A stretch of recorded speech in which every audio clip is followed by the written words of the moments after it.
Are we at the gate? Aye. Shall I open it and drive in? No, I will get down. Careful why the steps, sir. Let me help. They're your cane, sir? Aye, the lodge is close by. If you'll just take my arm. The passenger shook his head in impatience, then checked himself, and exchanged his frown for a smile. Thank you, but I think I know. Every stone of the way. You will wait for me in the patch of shade to the east of the gate. It's there, isn't it? I thought so. The driver drew up his rig by the old stone wall, where a great tree reached out in grateful shade for himself and the mare. He watched, with gaping interest, the slow progress of his passenger. Peter Valance followed the tappings of his cane, that seemed not less eager than he to achieve the ivy-grown oaken doorway. His hand reached out at last, fumbling a little for the knocker, an unnecessary action, for the door flew open and a rotund, rosy-cheeked woman was crying. Mr. Peter! Mr. Peter! God bless us, sir, but this is a glad, sad day to see you so. He put an arm about her shoulders, as might a son embrace his mother, though the disparity of birth was so obvious that even the yokel on the driver's seat widened the gape of his jaws, as became one versed in, and implicitly accepting, the ancient laws of caste. You had my letter, then, Mrs. Podgett? Yes, sir. Not receiving any wire, I concluded you had, and that it was safe to come. The place is closed up, and deserted. If you could only see, sir, just how deserted it is. Ah! I met Mr. Reggie in the Strand last week, and so he told me. Perhaps it is just as well, then he patted her shoulders, for there were threatening sobs. Just as well that I am as I am. I shall people it again for myself. Manage to find my way round, right enough. Oh no, sir. There's the brook, begging your pardon, and the steps, and dear knows what harm you'd come to. If 'tweren't for my rheumatics, Mr. Peter, and Jim being away all along of a cousin on his mother's side that's took sick, why one of us you'd be glad enough to go along. As it is, Mr. Peter, I've a little girl here who's staying at one of the neighbors, such a dear little lass, she is, and loves to come and poke about the place, and no harm at all to that, as I can see. She'll be no trouble to you, if you'll just let her go along, and tell her what you'd like best to see. Mrs. Podgett stumbled over the word. He said quickly, to cover her confusion, though he had fancied a lone adventure. Splendid. Perhaps it was as well. There were questions he would wish to ask. He could interrogate a youngster with less embarrassment than he could even Mrs. Podgett, had her rheumatic elderly legs been equal to the journey he had planned. She led him through the now open gateway. The creaking stiffness of the gate itself impressed him with a sense of change. There had been a day when the comings and goings gave little chance for the creakings of disuse. The girl took his arm again. He liked the unobtrusive, yet solicitous, way she did so, guiding him rather than leading, leaving full play for his cane, as if she suspected the truth that the cane, like himself, was traversing familiar ground. He judged her by her voice, her manner, the way in which her short skirts swished against his leg occasionally, to be about 14 or so. I love these grounds, don't you? She enthused suddenly, as if a common interest in the place had broken down the barrier of unacquaintance. And the old house set back there beyond the trees at the end of the drive. Only it makes a person a bit lonesome to see it shut up, doesn't it?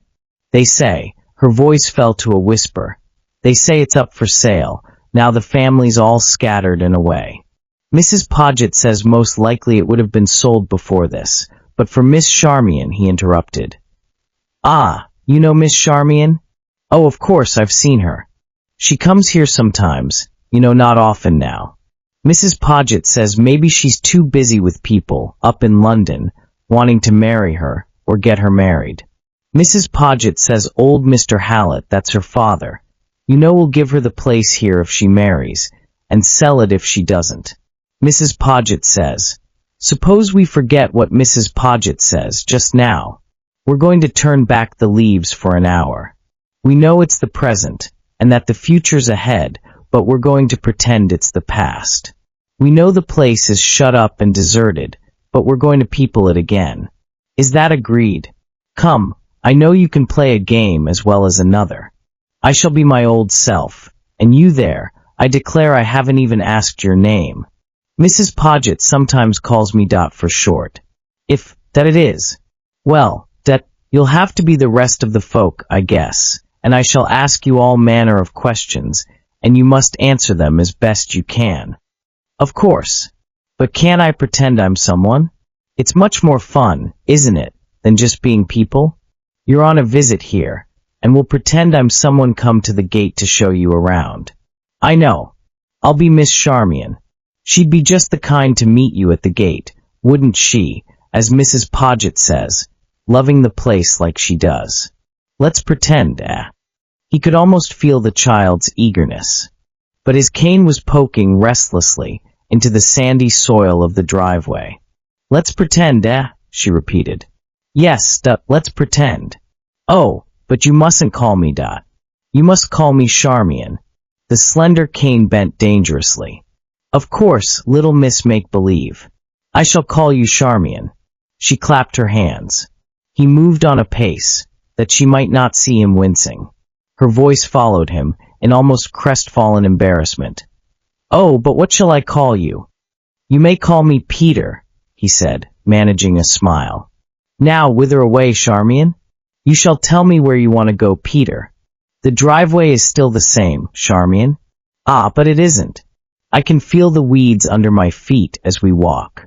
Mrs. Podgett says they try their best, but there isn't much money allowed for the upkeep. When a place is for sale, and empty, he patted her shoulder. But the beeches are the same, on either side, he said. I can hear their voices now. They always seemed to whisper when I came, and when I went again. No, Peter Valence. Once they were still, with an odd stillness, as if they knew. As if they knew. You are very silent, Peter. I am thinking. Do you mind if I light my pipe? Oh, do let me help with the match. I can manage, he said shortly, then penitently. Of course you may, child. Mind your fingers, though, and watch out for that tricky breeze. Splendid. Where are you going now, Peter? To renew my acquaintance with the beeches. Mind the fallen branches. And the grass is long now, isn't it? It used to be like a billiard table. Fine old turf. No, I'll not stumble, that your pardon, Charmian. Splendid old trees. What a lot they could tell if they would. Perhaps they even watched the cavaliers ride up in search of hiding Roundheads. What a pity old places like this must go. These damnable taxes. Paying for the war, Charmian, paying for the war. And yet, I have to thank the war for something, but for it, Peter wouldn't be here now, doing the rounds with you. Shall we get our feet on the driveway again? He laughed softly. You've no idea how I felt the first time I walked up this driveway. Here I was, on leave in England for the first time, and lonely as blazes, and the gods of luck sent me an invitation that might have happened to anyone else instead. Just ran across it in the Eagle Hut in London, you know. Wasn't even keen on coming until I saw the gate, and the drive, and the beeches, and the hall showing up grayly at the end. Some funny little voice inside me kept saying, "You've come home. You've come home." Perhaps it was the trees whispering, Charmian, having seen some ancestor of mine among the Roundheads or the Cavaliers. Generations back, we came from round about here. Where now, Peter? We are at the end of the driveway. Already. Yes, the house is straight ahead, and to the right is the garden. The sun is on the wall, Charmian, the old brick wall at the back of the rose garden? Yes, Peter. He pushed forward, through a tangle, and put his hand against it. Dear old wall, he cried. Its heart is still warm. Do you remember how I used to sit here, while you did your fancy work in the garden chair, just behind there? You never knew what a frame the Rambler roses made for you, Charmian. He stopped, put a hand across his forehead, then smiled reassuringly at the child, reaching out to touch her. You're trembling, he said penitently. I've frightened you. I forgot, my dear, that our little game of let's pretend was just a game. You're crying, child. What makes you cry? I don't know, she sobbed. I think it's the way you touched the wall, and what you said. Come, he cried. You shall pick me some blooms, and I'll sit here a while, and keep my silly thoughts to myself. He remembered now how she had written him, the letter following him about, and reaching him at Venice. You will be enjoying golden days in sunny Italy, she wrote. But oh, Peter, they can't be finer than we are having here. Sometimes I almost hate the weather for its beauty. It wasn't always so when you were here. Don't you remember how we watched and waited for the sun to be upon our wall again, and how miserably it continued to rain often? And now that you aren't here, there is just enough rain to keep things fresh, and bring the roses to perfection, and our bit of wall is red and sunny, and when I put my hand against it, I can quite believe your nice, dear, whimsical fancy that its heart is beating, for it is pulsating with the sunshine in it. And Peter, you'll remember it, won't you, our old brick wall, when you see the Italian sunlight on the ancient buildings? When you see the Italian sunlight. He remembered Dorkin, who was with him in the Argonne, and who had wangled leave on purpose to look after him, reading the thing to him, with that slow, southern drawl of his, and a sense of the sacredness of the reading in his very tone, and how Dorkin had understood, and taken him out into the sunshine of an Italian garden, where ran an ancient bit of wall, pulsating in the southern heat, and found excuse for going inside a while, to fetch a match or something, and left him there, groping the last yard to the wall, and standing long with his hand against the warm heart of the bricks. What of the meadows and the brook, Charmian? Shall I take you there, Peter? Of course. There will be a fairish breeze there today, up on the knoll where the clump of willows stands. Give me your hand. I think I can manage better just holding your arm, Peter. Am I going too fast for you? There, that's a goodish climb, isn't it? And shall I tell you? No, no. We'll sit on the knoll, here, and I shall tell you all about it, Charmian. The willows, you say, are just to the right? Good. Then, the meadow slopes gently at our feet, and a straggling line of willows follows it. Some ancestor brought them from the continent. The willows you find here, Charmian.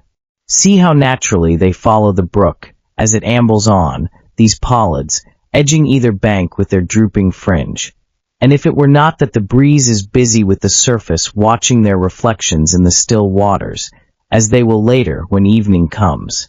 The brook turns sharply to the right then, and if we followed it as we have often done, on Sundays, Charmian, it would bring us quite suddenly to wider, greater waters, where there is a bridge, and where it loses itself, and is carried to the sea. Close by the bridge is the church, whose steeple we can see rising above the elms, in which the rooks live, and if it were Sunday we might hear its chimes clearly, as now we do the cawing of the rooks themselves. Beyond the meadow, and successive meadows, lie the dunes, and then the ocean, glimpsed through that notch in the rising shoreland. And maybe a ship standing out into the choppy waters, for the breeze is westering, Charmian, and the surf will be breaking uneasily on the coast. He fumbled with his pipe and pouch again. Another match, my Charmian. There, you've quite got the trick of fooling the wind. He blew out a lazy cloud of smoke. Do you know what the west wind is saying, little lady? No, Peter. It is saying, wanderer, come home. You were a fool ever to waste your time and money over there. You will need to conserve every penny. A very practical wind, the west wind, Charmian. It blows away the clouds and fog. And blows those who love her back to England, Peter. Had you forgotten that? He started. Almost involuntarily his hand reached out, but it closed only on a clump of meadow grass. The house, Charmian, the old hall. You have the key. Mrs. Podgett gave me it. Shall we go in now? If you can spare the time. It isn't that, then. It's the ghosts. Old, empty houses are always full of them, Peter. He laughed quite merrily at that. I'm glad you believe in ghosts, Charmian. I always did when I was here. Can you manage the key there? Fine. He caught her arm, eagerly. We're in the hallway, aren't we? And just ahead, about 10 paces and 2 to the left, is a suit of armor. I'm dead certain there's the ghost of a Roundhead lives there still. Oh, I remember that story, Peter. Mrs. Podgett knows all about it. The same.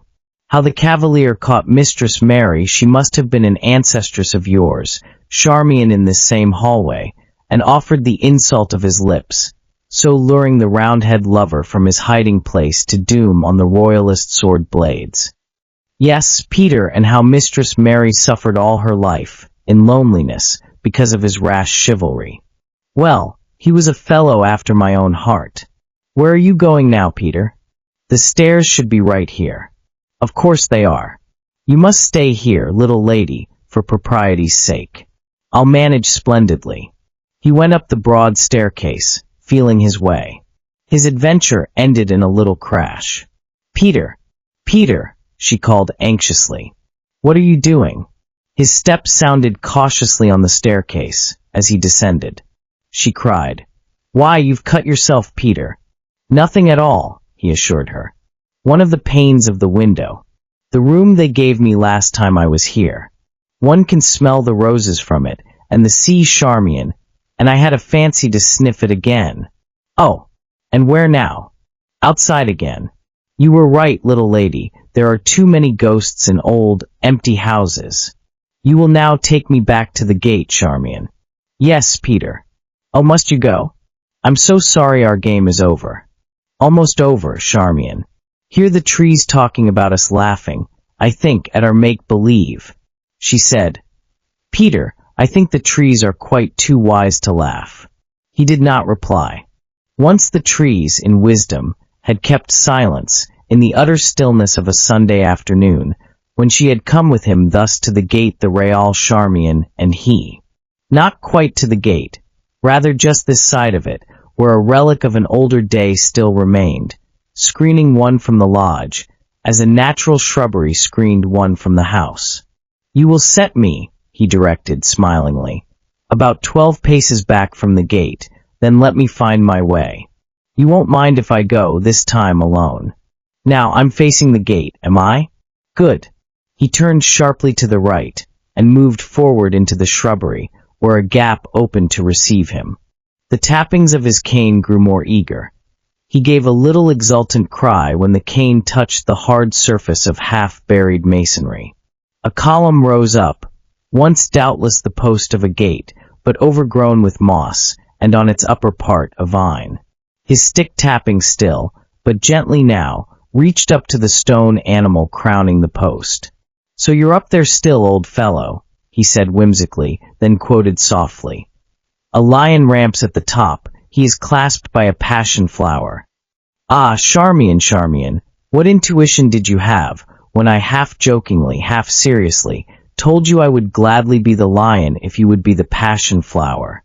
How you took me to task. Her image was conjured up now by inward sight, that could not be taken away, the image of her crying suddenly. No, no, Peter. You mustn't say that. You mustn't say that. There's a cross in the passion flower, and a scourge. And there had seemed to creep into her dark eyes a touch of the old Spanish superstition, a far, far cry of that Spanish blood that some dim ancestor brought into the inheritance. Here they had stood again that day when last he left her, ordered back to duty, because it gave a momentary seclusion, forgetful of the column close beside them, until, taking her impulsively in his arms, they were crushed against the masonry and the vine, and at their feet there fell a broken passion flower. He had laughed it off then, but not on that Italian day with Dorkin. His hand reached up now, feeling the vine. He started guiltily at the sound of a voice behind him. Peter, you were so long I came. You're not angry, Peter? No, no, child, he laughed. Why should I be? I was just visiting an old friend. See him up there, a rampant old critter, isn't he? But you see he hasn't much chance to get away, has he? The vine's grown so about him, he said impulsively, as if he must speak of it again. Do you remember the one on Maud's garden gate? Tennyson must have seen just such a thing as this, perhaps this very one. But you'd hardly know that, child. I forget your age, you know. It goes, he smiled, but there, little Miss Make-Believe, We'll play our game of let's pretend right to the end, so you'll know the lines, and I'm only telling them again. Maud has a garden of roses and lilies fair on a lawn. There she walks in her state, and tends upon bed and bower. And thither I climbed at dawn, and stood by her garden gate. A lion ramps at the top, he is clasped by a passion flower. His voice fell away, and it seemed that the little wind died with it, and the beeches on the driveway ceased their whispering, to listen to the sudden cry of Peter. Oh, Peter, Peter. His hand reached out to the girl, touched her shoulder, drew back. I have been clumsy again, he said quietly. I've made our make-believe too real. Come, our game is over. It was only just pretend. Perhaps Mrs. Podgett has been telling tales about me, about me and Miss Charmian. It was just a little khaki romance, Two ships that passed in the night, and spoke each other in passing.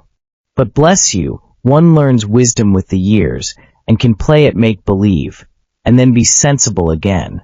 Here is Miss Charmian, with all kinds of suitors, and here am I, free as the air, able to enjoy an old romance, and then pass on to the next one. Oh, Peter! Why not? He insisted. We enjoy the play, and maybe shed a few sentimental tears over it, then we go away and forget it in the next one. With me, I prefer settings I can visualize, so here I go wandering about, staging my own fanciful plays, from place to place. See what a one we had this afternoon. Now, if you could come to Italy with me, I could stage some for you under the Italian sky, with regular Madonnas for heroines, and all the atmosphere in the world, she said in a very small voice. So Charmian was just to play with? In the land of romantic make-believe, he cried. You'll have to admit the setting is good, though there are points in favor of Italian backgrounds. Shall we go? One doesn't linger in the lobby when the play is over. Italian backgrounds, Peter Valence. And that Italian day with Dorkin, when he found excuse for going inside to fetch a match or something, and left you there, groping the last yard to the wall, and standing long with your hand against the warm heart of the bricks. What of the play that day, Peter? You have often repeated the lines since, just as you said then. Dorkin, what good is a blind, soon-to-be penniless artist, to a girl like that? And then, you've got it wrong, Dork, there's a dozen romances in every unit that have sprung up like that. Left alone they'll quickly wither and die, and in most cases all the better. Romance in khaki and all that. We're not normal. We're chuck full of a sort of gallant poetry. Leave it alone and it will die. Oh, Dork, can't you see, it isn't as if we were even definitely engaged. It's just a splendid, romantic comradeship, but I can't push it further now. And if I write and tell her the whole thing about my eyes, she'll want to add lines to the gallant poetry that could never be unwritten, and that should never be written. It must just gradually die off, our correspondence growing less. What a fool to come back at all. What a fool to spend his last feeble pecuniary resources in sentimentality of this kind. And what a fool not to guess. Peter, we are at the gate. So we are, Charmian, since you will play it out to the end. How can I thank you for your part, my Charmian? Give me the passion flower you picked, Peter. He started, bringing it hesitantly, guiltily, from behind him. Why did you keep it, Peter, if the play is over? I picked it during the play. It is stage property. Why did you hide it, Peter? He laughed. My dear child, for the very reason that you might accuse me of undue sentiment. I don't believe you, Peter. I'm thinking of Mistress Mary, Peter. Do you believe me now? He crushed the flower roughly in his fingers and flung it from him, a pulpy mass. Goodbye, and thank you. She did not answer. He did not wait to speak to Mrs. Podgett, who appeared, despairingly, in the doorway of the lodge as the rig drove off. Are we well around the turn? Aye. Then pull up, close by the wall. Sir, you'll not be thinking of going over? I am. But sir, do as I bid you. He was astride the old grey wall now, and in his ears the mutterings of the driver. A fool he be. Aye, a fool, Peter Valence, and quite admitting it to yourself. A poor, sentimental fool. My cane, he called. It followed him over, this trusty and needful companion, and found his way for him, amid tangle and across turf, and at last, by almost uncanny instinct, to the ruined wall of an olden day. The nether end, where there were moss-grown gaps, from which he must work his way carefully forward, and did. His hand was touching the vine at last, feeling for the flower of it. Sentimental fool. Sentimental fool, Peter. Was there not cross and scourge enough for him in life, without the symbol of it pressed and dried, like some schoolgirl's token, to crumble and decay between the pages of a book? His fingers rested on the lion's paw. "Goodbye, old fellow," he said softly. "Guard her well when she comes again, and the old place is full of life once more. And when her children come to look at you, old chap, and pick the flowers, let there be only happy laughter." He could not locate another blossom. Had he then picked the very last and thrown it away? That caught at his throat. Silly ass, he chided himself, to feel such utter anguish over this, as if upon this token from a far shrine depended all of life's desire now left to him. Schoolchild sentiment, but the recognition of it could not keep from him the trembling eagerness with which his fingers closed at last about another blossom. He picked it carefully. In his very caution, he let it fall. He knelt upon the ground, groping desperately, vainly for it. Peter, Peter, it's fallen through the tangle of the underbrush. A fool, indeed, trapped by his folly. Far better he had gone without this epilogue. She was beside him now. "Oh, Peter, I couldn't bear to see you groping for it that way. I had to call out to you. And anyway, Peter, the play's over now, isn't it? My play as well as yours. It's reality now." He did not answer. He stood stiffly at bay, against the masonry and vine. She stumbled on. "You guessed my make-believe, didn't you, when I forgot my change of voice, my role? Peter, can you ever forgive my doing it this way? But Reggie told me about meeting you in the Strand, and Mrs. Podgett, under pressure, confessed that you were coming, and helped me. Don't look so, Peter. I had to find out how things stood. Your poor, dear eyes, I understood that part, as soon as I heard about them." An exultant strain crept into her voice. "I'm glad I played the part, Peter. I'm glad I came right here again, daring to believe that you'd come back, after all, for your passion flower. I'm glad I know just how we stand at last." He said, almost irritably, "You've got it wrong, Charmian. You mustn't let sentiment and pity blind you. As for my coming back, why, my dear girl, you forget I might be in a romantic mood some day, and require properties to help stir up remembrance, and stage the thing again. Charmian, Charmian, what are you doing?" Her arms were about him, fiercely, her breast throbbing against him. "Oh, Peter, Peter," she cried chokingly. "You can't escape me now. You can't blind me any more. You came back for your passion flower, and the play was over." She recovered herself a little. Her voice, close to his ear, held a hint of happy laughter. "Don't struggle, Peter dear," she told him. "Have you forgotten the lion? Poor old fellow, he can't escape, for all his defiant struggle. Let him ramp all he will, Peter. He is clasped by a passion flower. The end."